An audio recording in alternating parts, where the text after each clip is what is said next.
이 찬양의 고백처럼 낳아주시고 길러주신 그 부모님 사랑에 화답하고 또 보답하는 우리 모두 될 줄로 믿습니다. 우리 가슴에 손을 얹고 고백하겠습니다. 저는 예수님 안에서 행복합니다. 저는 기쁩니다. 저는 평안합니다. 저는 건강합니다. 저는 만사형통합니다. 할렐루야. 입술의 고백처럼 될 줄로 믿습니다. 우리 좌우에 있는 분들과 인사할 때 효자, 효부 되세요.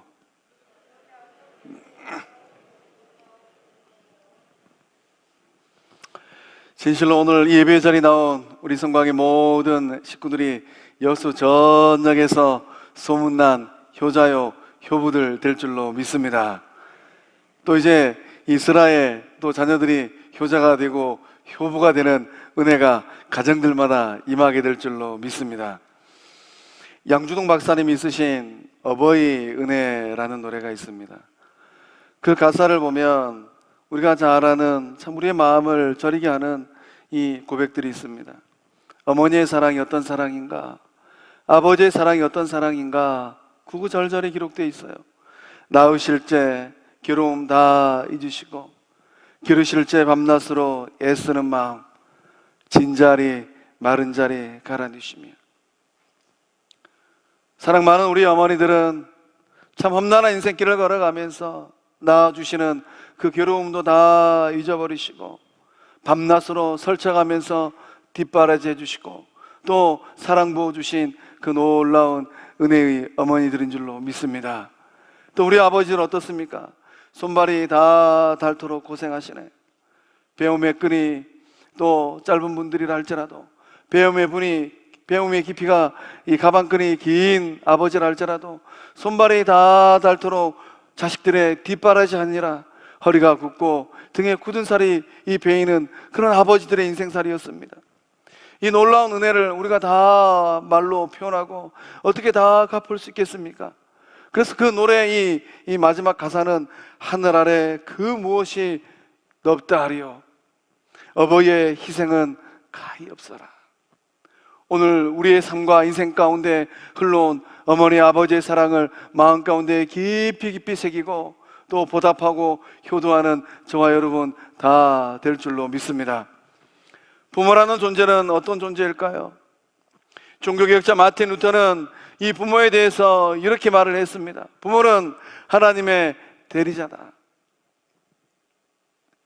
부모를 통하여서 하나님은 많은 일들을 이루셨습니다. 우리의 부모님이 하나님의 대리자인 이유는 무엇입니까? 우리 부모님들은 생명의 대리자입니다. 하나님은 온 우주 만물을 창조하셨습니다. 그 하나님에게 생명의 주권이 있습니다. 그 하나님의 생명이 어머니의 몸을 통하고 아버지를 통하여서 오늘 우리들에게 흘러온 줄로 믿습니다. 어머니께서 10달 동안 뱃속에 품어주시고 또 이 산통을 통하여서 낳아주셨기 때문에 오늘 이 자리에 저와 여러분이 있는 것입니다. 또한 이제 부모님의 삶은 말씀의 대리자의 역할입니다. 부모라는 이 존재의 삶 그 자체가 바로 그 자식들에게는 하나님의 말씀입니다. 그래서 우리는 우리의 부모님들의 인생을 가만히 뒤돌아보면서 정직하시고 성실하시고 또 사랑 많으신 그 삶이 곧 나를 향하신 하나님의 말씀이구나. 또 믿음 좋은 어머니들은 그 자식들의 마음 가운데 세상에서 얻지 못할 하나님의 말씀을 가르쳐 주십니다. 그 말씀을 마음에 새길 때 이 말씀이 능력인 줄로 믿습니다. 또한 이제 이 마틴 루터뿐만 아니라 20세기 최고의 신학자였던 칼바르트는 이런 고백을 하였습니다. 보이지 아니하는 하나님을 우리가 볼 수 있도록 우리 곁에 부모님을 주셨다. 하나님은 보이지 않습니다. 그러나 그 하나님께서 하나님을 볼 수 있도록 우리들 곁에 부모님을 주셨어요. 부모님을 통하여서 하나님을 보는 은혜가 임하고 있는 줄로 믿습니다. 부모님을 통하여서 우리는 한량없는 하나님의 사랑을 알게 됩니다. 부모님 사랑이 얼마나 높습니까? 우리를 길러내시고 우리에게 생명 주신 그 어머니 또 사랑 많은 아버지 사랑은 저 여수 앞바다보다 더 넓어요. 그 한량없는 이 어버이의 사랑을 통하여서 성부 하나님의 사랑을 알게 되는 것입니다. 또한 부모님의 사랑은 어떤 사랑입니까? 내어주는 사랑이세요. 다 내어주십니다. 아까워하지 아니하고 명절에 왔다 가는 자식들 바리바리 싸서 다 내어주십니다. 허리가 휘도록 이 노동을 해서 번 돈도 아까워하지 아니하고 등록비 대주시고 일평생 땀 흘려서 이 장만하신 전답도 자식들 분가할 때 다 팔아서 뒷바라지 해주십니다. 다 내어주신 사랑이 바로 우리 부모님들의 사랑이에요. 이 사랑을 통하여서 우리는 무엇을 깨닫게 됩니까?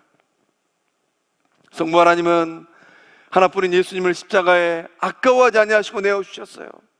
그 사랑을 우리가 더불어 알게 된 줄로 믿습니다. 우리 부모님 사랑은 한없는 용서의 사랑이에요. 아무리 세상 사람들이 이 못난 아들을 할지라도, 중한 죄를 짓고 저 큰 집에 들어가 있는 자식이요 딸이라 할지라도 사랑 많은 부모님 눈에는 가장 귀하고 아름다운 자식들입니다. 그 자식들을 향하여서 한량없는 용서를 부어주십니다. 그 은혜와 그 사랑이 우리들 삶 가운데 흐르고 있는 줄로 믿습니다. 이 사랑을 하나님의 대리자가 되시고 우리의 부모님을 통하여서 하나님을 보고 알게 되는데, 이 놀라운 사랑을 우리에게 주신 이 부모님들에게 우리는 어떻게 하면은 효도를 하고 우리 남은 생애 동안에 잘 봉행할 수 있겠습니까? 오늘 말씀 붙들고 또 믿음의 길을 걸어가고 인생길을 걸어갈 때 그 어떤 때보다도 부모님 앞에 효를 하는 우리 모두 될 줄로 믿습니다. 우리 22절의 말씀 함께 읽어보겠습니다. 낳은 아비에게 청종하고 내 늙은 어미를 경히 여기지 말지니라. 아멘. 22절의 말씀은 소극적인 의미의 효도에 대해서 말씀하고 있습니다. 청종하는 것은 어떻게 하는 겁니까? 청종하는 것은 부모님 말씀에 순종하는 거예요. 특별히 본문의 말씀 그 윗절에 있는 20절과 21절의 말씀을 보면 우리 부모님께서 늘상 우리들 귀에 들려주셨던 말씀이 기록되어 있습니다. 술을 즐겨하는 자들과 고기를 탐하는 자들과 더불어 사귀지 말라. 성장기 때 우리 어머니 아버지께서 늘 귀에 닳도록 들려주셨던 말씀이 무엇입니까? 친구는 가려 사귀라. 친구 잘못 사귀면은 인생이 통째로 날아갑니다. 어떤 친구와 어울리냐에 따라서 그 인생의 모양새가 달라지는 거예요. 저희 고등학교 이 친구 가운데서도 친구를 잘못 만나가지고 그 인생이 송두리째 엉망이 되어버린 친구가 있습니다. 우리 부모님들 또한 자식들에게 뭐라 얘기합니까? 술을 많이 마시지 마라. 이 부모님 말을 한 귀로 듣고 한 귀로 흘려서 간이 나빠져서 하나님 주신 생명을 다 제대로 살지 못한 사람들이 얼마나 많이 있습니까? 또한 학창시절 때는 공부 좀 열심히 해라. 아마 곰곰이 뒤돌아보면 그때 어머니 아버지 말씀 들어서 책을 한 자리로 더 봤으면 내 인생이 달라졌겠다 하는 생각을 문득 했을 것입니다. 부모님께서 전해 주신 이 삶의 지혜, 하나님 말씀을 마음판에 새기고 살아가라라는 거예요. 저도 말씀을 준비하면서 저의 인생을 향한 우리 부모님들의 이 어머니 아버지의 가르침을 또 살펴보았습니다. 저희 어머니는 저를 키우시면서 이 밭일 하시면서 늘 귀에 닳도록 하시던 말씀이 있습니다. 언덕은 내려다봐도 사람은 내려다보지 마라. 제 인생의 철칙 중에 하나입니다. 저는 인생길을 걸어가고 믿음의 길을 걸어가면서 절대로 사람 내려다보지 않아요. 두 번째, 꿈만 꾸지 말고 열매를 따라. 한참 청년기에 방황하고 있을 때 어머니께서 제 마음에 딱 새겨주시는 말씀을 들려주셨습니다. 언제까지 이 꿈만 꿀래? 이제는 열매를 좀 따라. 이 최 목사가 이 성광교를 섬기면서 우리 성도님들 황무지에 예수꽃이 피게 하라. 아마 귀에 닳도록 들으셨을 것 같아요. 이 꽃을 피우는 것이 제 목회의 끝이 아닙니다. 황무지에 꽃을 피우고 나면 그 다음에 또 바라보는 것들이 있어요. 우리 성광의 모든 원석들이 가정에서도 예수님의 꽃이 되어지고 이 세상에서도 예수님의 꽃이 되어지고 일터에서도 예수님의 꽃이 될 줄로 믿습니다. 꽃이 되고 나면 그 다음에 또 하나님께서 이루시는 놀라운 일들이 있습니다. 세 번째, 저희 어머니는 늘 저의 귀에 닳도록 해주신 말씀이 있습니다. 만나면 만날수록 정든 사람하고 결혼해라. 그래서 만나면 만날수록 정든 사람하고 결혼해서 지금 살고 있습니다. 부모님 말씀에 이 거역하지 아니하고 멸시하지 않는 것, 이게 바로 청종하는 거예요. 또 본 말씀 보니까 경히 여기지 말라라고 말씀이 기록되어 있습니다. 이 말씀의 의미는 무엇입니까? 경멸하지 말라라는 거예요. 멸시하지 말라라는 것입니다. 경히 여기지 않는 것은 중히 여기는 겁니다. 무겁게 여기는 거예요. 그 어떤 사람들의 말보다도 나를 사랑하시고 나를 낳아주신 그 어머니의 말씀, 아버지의 말씀을 마음에 새기고 인생길을 걸어가라라는 겁니다. 부모님께서 연세가 드시면 모든 면에서 나약해 지십니다. 체력도, 또 지력도, 경제력도, 이해력도 다 떨어지십니다. 그런 부모님이라 할지라도 경멸하고 무시하고 멸시하지 말라라는 거예요.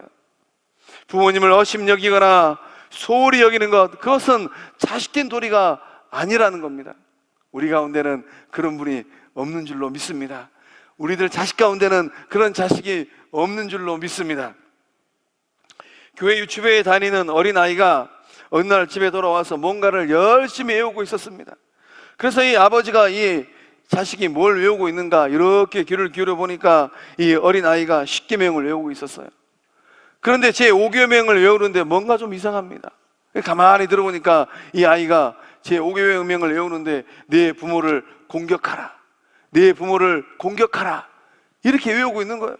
그래서 아빠가 이놈, 공격이 아니고 공경이다, 공경 이렇게 가르쳐 주니까 이 아이가 아빠에게 물어봅니다. 아빠, 공경하고 공격하고는 어떻게 달라요? 그러니까 이 아버지가 이 아이에게 공경은 아빠 말을 잘 듣고 아빠를 사랑하는 거지, 공격은 아빠한테 덤벼들고 말을 안 듣는 거야. 딱 이렇게 얘기하니까 이 아이가 아빠의 말을 딱 받아서 이렇게 대꾸를 하더랍니다. 그런데 아빠는 왜 할아버지 공격하세요? 오늘 이 자리에 나온 우리 성광의 식구들의 자식들은 어떻습니까? 여러분은 지금 어떤 삶의 자리에 놓여 있습니까? 인생의 묘미는 무엇입니까? 자식은 부모의 뒷모습을 보고 자란다고 해요. 아마 이 이야기에 나온 이 어린아이는 성장하고 나서 이 아버지가 그날부로 달라지지 않았으면은 이 나이가 든 그 아버지를 바라보고 어렸을 때 봤던 그 모습 그대로 이 뿔난 이 송아지처럼 막 이리저리 아버지들이 받았을 것 같아요. 그러면서 한마디 했을 것 같습니다.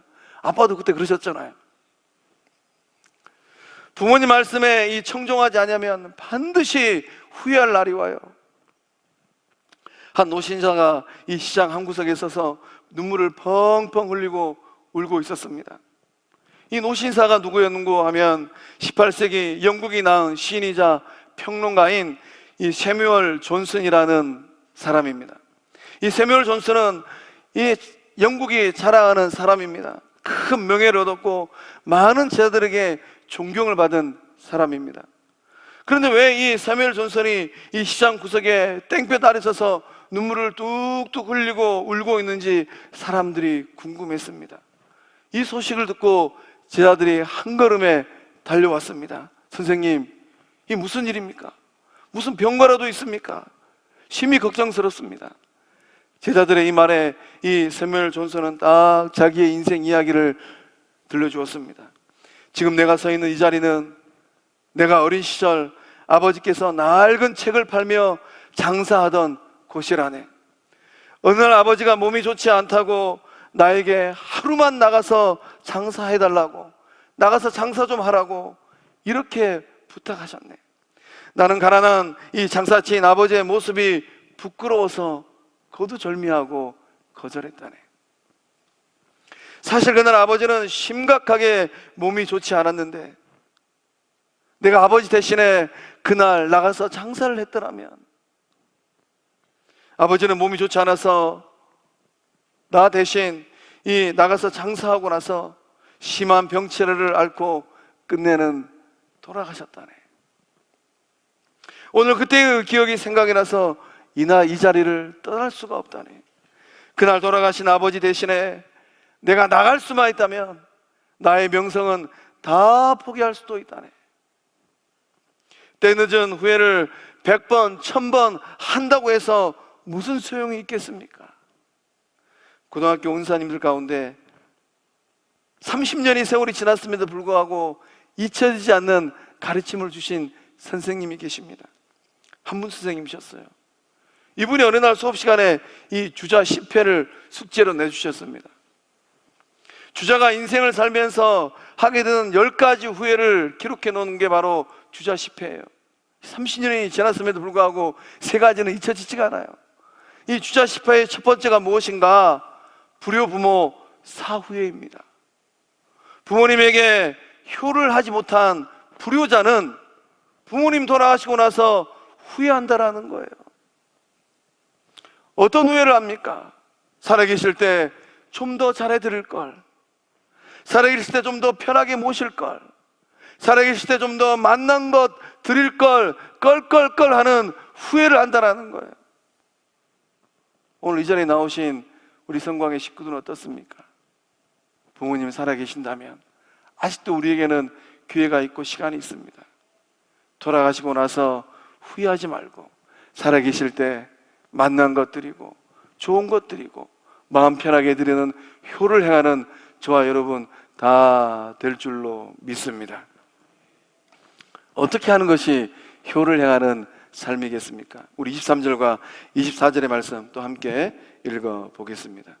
진리를 사되 팔지는 말며 지혜와 훈계와 명철도 그리할지니라. 의인의 아비는 크게 즐거울 것이요 지혜로운 자식을 낳는 자는 그로 말미암아 즐거울 것이니라. 아멘. 효를 행하는 자녀의 삶이 어떤 삶인가에 대하여서 명확하게 기록하고 있습니다. 진리를 행하는 삶이 되라는 거예요. 참된 이 효도는 어디에 있습니까? 부모님께서 기쁘게 하시는, 부모님께서 기뻐하시는 그 길을 걸어가는 거예요. 그 길이 어떤 길입니까? 바른 길입니다. 자녀들의 삶이 의로운 삶이 될 때 부모님들은 기뻐하십니다. 불의하고 죄를 짓고 매스컴이 떠들어대는 그런 자식들의 삶을 바라보고 아무도 모르게 밤에 짐을 싸서 이사가는 그런 부모의 인생이 된다라는 거예요. 교도소를 오가는 큰 집을 들락날락거리는 그 자녀들의 삶은 부모의 근심거리입니다. 걱정거리가 되는 거예요. 세상을 살아갈 때 아무리 힘들다 할지라도 정직하고 지혜로운 삶을 살아간다면 그 모습이 바로 부모님께서 기뻐하는 효의 모습인 줄로 믿습니다. 그래서 우리는 지혜로운 삶을 살아야 돼요. 지혜로운 삶을 어떻게 살게 됩니까?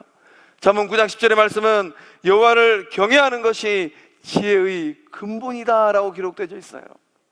하나님을 경외할 때, 여호와를 경외할 때 세상에서 얻지 못할 지혜를 다 받아 누리는 복된 삶이 될 줄로 믿습니다. 하나님을 경외하는 이런 지혜자들에게 하나님이 주시는 복이 있어요. 어떤 복입니까? 우리 잠언 19장 23절의 말씀 함께 읽어보겠습니다. 여호와를 경외하는 것은 사람으로 생명에 이르게 하는 것이라. 경외하는 자는 족하게 지내고 재앙을 당하지 아니하느니라. 아멘. 하나님을 경외할 때 그 하나님께서 우리에게 복을 주시는데 생명에 이르는 복을 주신다고 합니다. 생명에 이르는 복은 어떤 복일까요? 때때로 우리가 인생길 걸어가면서 구덩이에 빠질 수도 있습니다.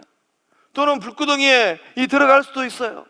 또는 사자굴에 떨어질 수도 있습니다. 그런 어려운 상황 가운데 놓여 있을 때 하나님께서 우리를 건져주시고 하나님께서 우리를 꺼내주시고 하나님께서 사자의 입을 딱 봉하여서 우리의 생명을 지켜주실 줄로 믿습니다. 또 이제 만족하는 삶을 살게 하신다고 해요. 오늘 이 자리에 나오신 우리 성광의 모든 권속들은 만족하십니까? 내 인생과 내 삶을 바라보시고 그때 아버지가 좀 더 많은 유산을 형보다 나에게 물려줬어야 되는데 이런 불편함을 잊지 않습니까? 그때 아버지가 좀 더 좋은 대학 보내주시고 좀 더 잘 밀어줬더라면 내 인생이 달라졌을 텐데 이런 불평은 없습니까? 우리는 자본주의 시대를 살아가면서 상대적인 빈곤 가운데 이 불만족 가운데 다 살고 있어요. 길거리가 나가면 나보다 잘난 사람이 수두룩하게 널려 있어요. TV 채널만 틀면은 저 사람은 뭐가 잘나서 저렇게 저런 삶을 살까? 하나님께서 우리에게 지혜 주시고 여호와를 경외할 때 불평하고 원망하는 삶이 아니라 만족이 되는 삶이 될 줄로 믿습니다. 통장에 아무리 많은 돈을 쌓아놓은 사람이라 할지라도 그 삶에 만족과 감사가 없으면 불행이에요. 그러나 통장에 창고가 텅텅 빈 이 마이너스 인생이라 할지라도 하나님 바라보고 감사하고 만족하는 삶이 복된 삶인 줄로 믿습니다. 세 번째는 재앙을 당하지 않게 한다고 합니다.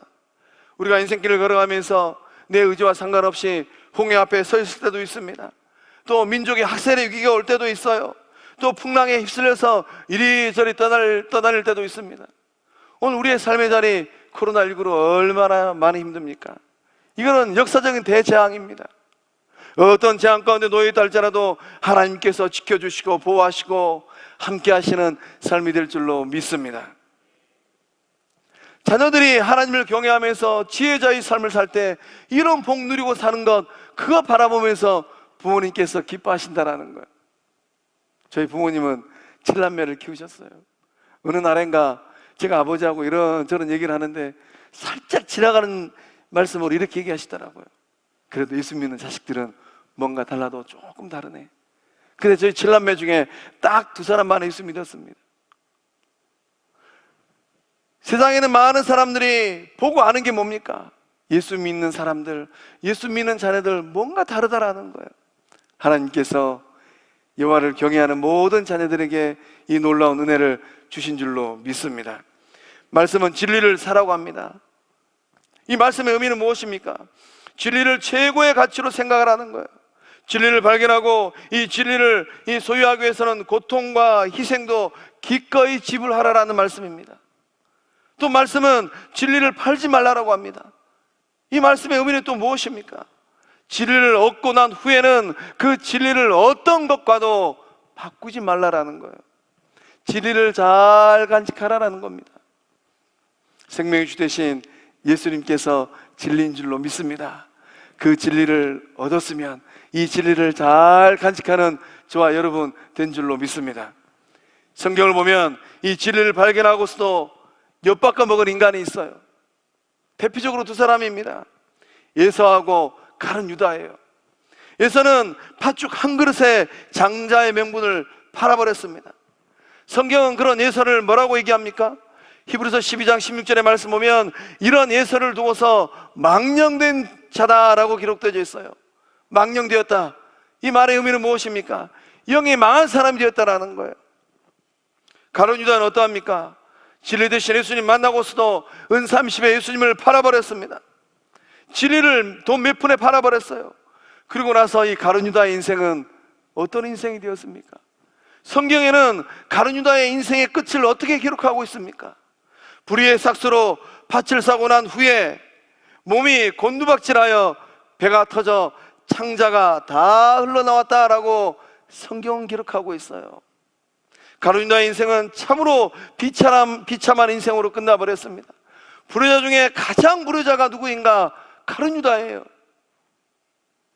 오늘 우리 가운데 그러한 사람은 없는 줄로 믿습니다. 우리 자녀들은 진실로 영적 어머니 아버지의 마음을 기쁘게 하는 효자 중에 효자들인 줄로 다 믿습니다. 이런 예서처럼 이 유다처럼 그렇게 인생을 막 산 사람들이 있어요. 그런 사람들 지금 다 어디 가 있습니까? 저 큰 집에 다 가 있어요. 전주교도소는 1년에 2번 운동회를 한다고 합니다. 이 교도소에 수감되어 있는 이 말로 표현하지 못할 이 험상궂은 이 몸을 가진 죄수들이 이 1년에 2번 운동회를 한다고 합니다. 줄다리기를 하고 족구를 하고 씨름을 한다고 해요. 이 그날만큼은 막 그냥 이 교도소가 이 들썩들썩 한다고 합니다. 그런데 제일 마지막 순서가 있는데 효도관광 달리기라고 해요. 이 마지막 효도관광 달리기를 딱 하면은 이 운동회 이 자리가 싸해진다고 해요. 효도관광 달리기를 하는데 아무나 달릴 수 있는 게 아니고 20년 이상 재수자들에게만 이 출전권이 주어진다고 합니다. 또 20년 이상 이 교도소에 있으면서 이 수감 성적이 좋은 분들에게만 어머니 모시고 뛸 수 있는 그런 기회가 주어진다고 해요. 그래서 그날 이제 이 수감 성적이 좋은 20년 이상 된 재수자들이 어머니에게 초대장을 보내가지고 어머니 모시고 이제 이 업고 달리는 경주를 합니다. 근데 어머니를 업고 이제 뛰는데 이 총이 땅 하고 울리는데 상품을 얻기 위해서 한 걸음에 달려가느냐? 절대 안 달려간다고 해요. 왜냐하면 총소리가 땅 하고 났음에도 불구하고 어머니하고 얘기하느라고 총이 울린 이 소리를 못 듣는다고 합니다. 다시 한번 총소리가 땅 하고 나면은 그제서야 어머니 얻고 뛰기 시작하는데, 이 달리는 이 재수자들이 어머니 얻고 상품 얻기 위해서 이 발바닥이 불나도록 뛰었겠습니까? 뛰지 않았겠습니까? 1번, 상품 얻기 위해서 발바닥이 불나도록 뛰었다. 2번, 뛰지 않았다. 조금 헷갈리신가 봐요. 나누시네. 총소리가 났음에도 불구하고 어머니 등에 업고 이 꼴란을 향하여서 가급적이면 늦게 가기 위해서 서로 달리지 않았다고 합니다. 왜냐하면 이제 꼴란이 딱 넘어가면은 어머니 등에서 내려놔야 되니까 그게 싫어가지고 서로 늦게 가려고 천천히 달리기를 한다라는 거예요. 그래서 어머니를 등에 업고 가면서 달리는 죄수도 울고 등에 엎여 있는 어머니도 엉엉 운다라고 합니다. 또 그 모습을 바라보는 이 교도소에 있는 많은 재수자들도, 교도관들도 엉엉 운다고 해요. 이 어머니를 등에 업은 이 아들이 어머니 등에 업고 달려가면서 이런 고백을 한다고 합니다. 어머니, 저는 다시는 죄를 짓지 않겠습니다. 교도소 안에서 20년 동안 얼마나 그리운 어머니 품입니까? 그 어머니를 내려놓고 싶지 않아가지고 엉엉 울면서 다른 박질하는 그 아들들을 한번 상상해 보십시오. 오늘 우리에게는 하나님께서 참으로 놀라운 은혜를 주셨습니다. 오늘 예배 마치고 또 부모님 댁 갈 일이 있거들랑 방 안에서 마당에서 업어주고 함께 기뻐하는 복된 자녀들 다 될 줄로 믿습니다. 부모님의 기쁨이 되는 자식들은 누구입니까? 진리를 사고서 팔지 않는 자식들이에요. 의의 길을 걷는 자식들입니다. 지혜로운 삶을 사는 자식들이에요. 크게 출세하지 않아도 좋습니다. 의로운 삶을 산다면 그것이 곧 부모님의 기쁨이 되는 거예요. 돈을 많이 벌지 않아도 괜찮습니다. 정직하게 산다면 그것이 바로 부모님의 기쁨이 될 줄로 믿습니다. 사랑하는 성광의 성도 여러분, 진리를 사고 진리의 길을 걸어갈 때 부모님의 기쁨이 되는 저와 여러분 다 될 줄로 믿습니다. 부모님을 기쁘게 하는 길은 또 어떤 길입니까? 우리 25절의 말씀 함께 읽어보겠습니다. 내 부모를 즐겁게 하며 너를 낳은 어미를 기쁘게 하라. 아멘. 효도는 어떻게 하는 겁니까? 부모님을 즐겁게 하는 거예요. 어머니를 기쁘게 해드리는 겁니다. 제가 이 구순의 아버지와 82세 어머니 만나면 꼭 하는 게 있습니다. 아주 자연스럽게 하는 게 있어요. 제가 철들고 나서 이 어머니 아버지 뵈러 갈 때마다 늘 하는 겁니다. 첫 번째는 뭐 하는가? 허그합니다. 꽉 안아드리면 숨이 막혀서 죽겠다고 어머니 아버지 끌끌대고 웃으세요. 두 번째는 이제 허그를 다 하고 나면은 머리 끝에서부터 얼굴을 이렇게 쓰다듬어 줍니다. 머리를 이렇게 얼굴을 만져주면서 얼굴 가까이 들이대고 검버섯이 얼마나 더 넓어졌는가, 또 귓볼 뒤에는 또 좋지 않은 것들이 얼마나 생겼는가 이리저리 들여다봅니다. 이 어머니 아버지 머리를 이렇게 쓰다듬어 줄 때 아버지께서 에이 이놈 버릇개시리 어지 아버지 머리를 이렇게 만져 이렇게 화를 내실까요? 한 번도 본 적이 없어요. 얼굴 만져주시고 만지면서 쓰다듬고 또 이리저리 살필 때 얼굴이 환해지십니다. 웃음꽃이 활짝 펴요. 부모님을 즐겁게 하고 기쁘게 해드리는 것은 결코 어려운 일이 아닙니다. 입을 즐겁게 해드리고 귀를 즐겁게 해드리고 눈을 즐겁게 해드리고 몸을 즐겁게 해드리는 것, 이것이 바로 효를 행하는 길인 줄로 믿습니다.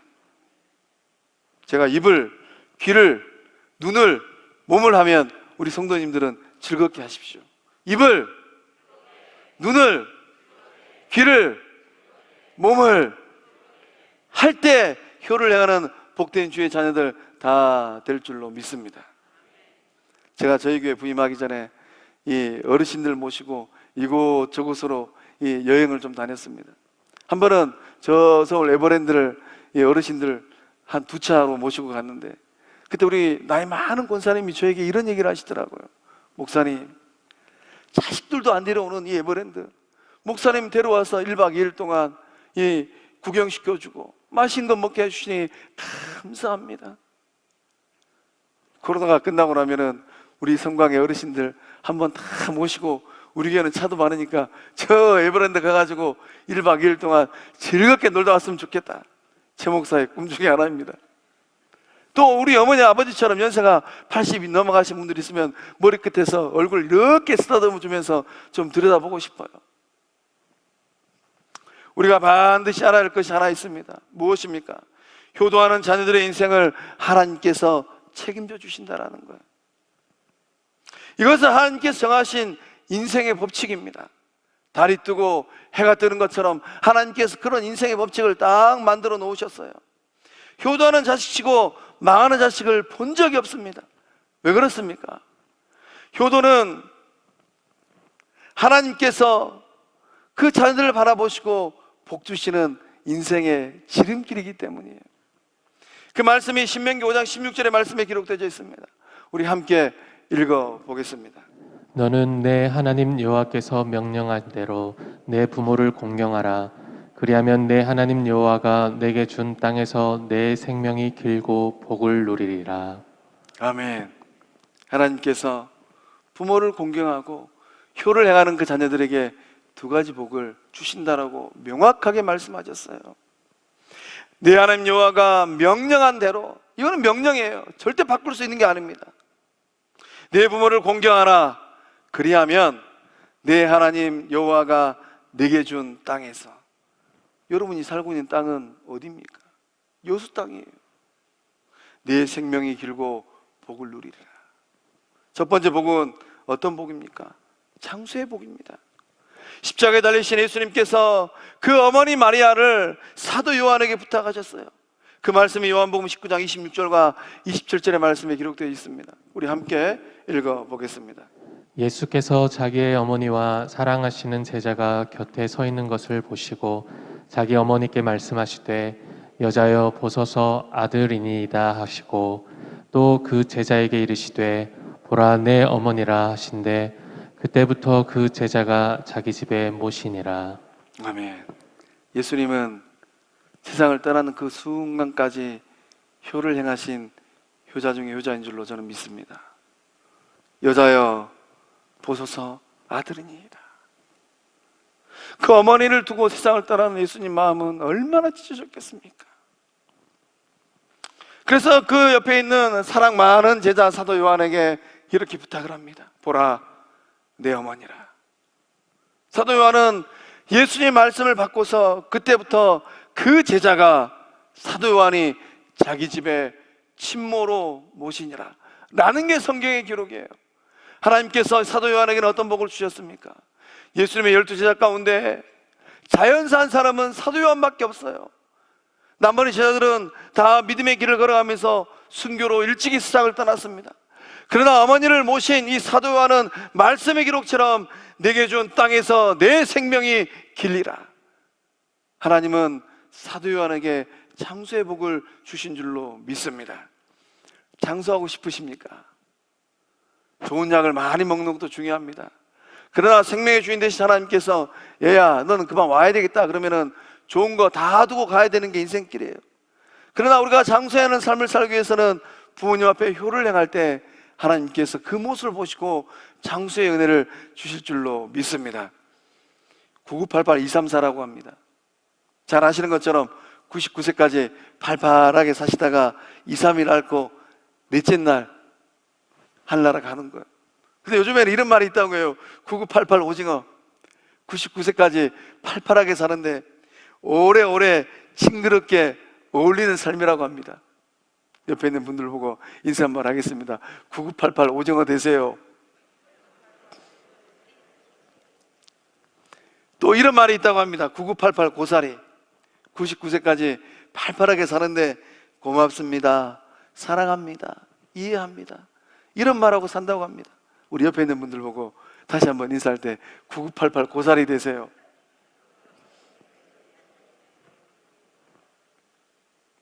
하나님께서 우리 성강의 모든 어르신들에게 9988 고사리의 은혜를 주실 줄로 믿습니다. 또한 이 부모를 공경하는 이 자녀들에게 하나님이 주신 복이 어떤 복입니까? 잘 되는 복이에요.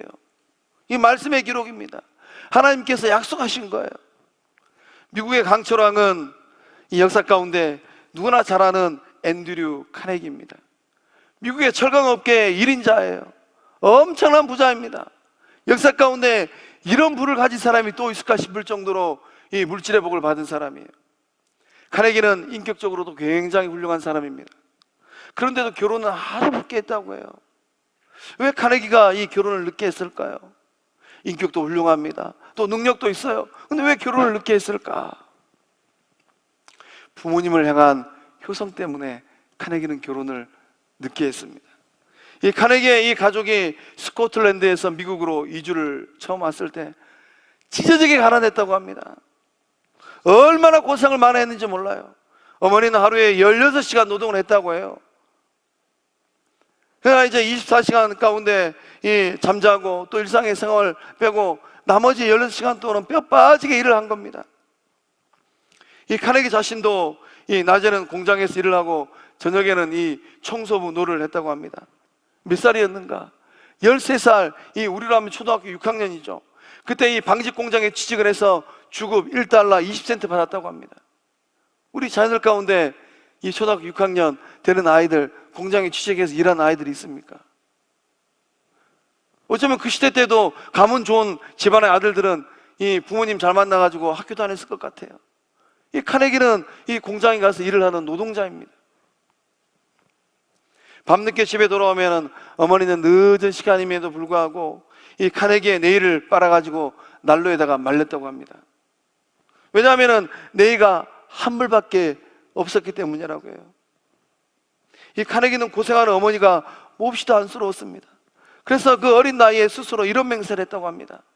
어머니를 편하게 모시기 전까지는, 편하게 모실 때까지는 결혼하지 않겠다. 우리 자녀들 가운데 13살 나이 때 부모님 편하게 모시기 전까지는 내가 결혼하지 않으리라, 이런 생각을 마음 가운데 품고 인생길 걸어가는 자녀는 몇이나 있습니까? 오늘 말씀 끝나고 우리 아들 만나가지고 한번 물어보려고 합니다.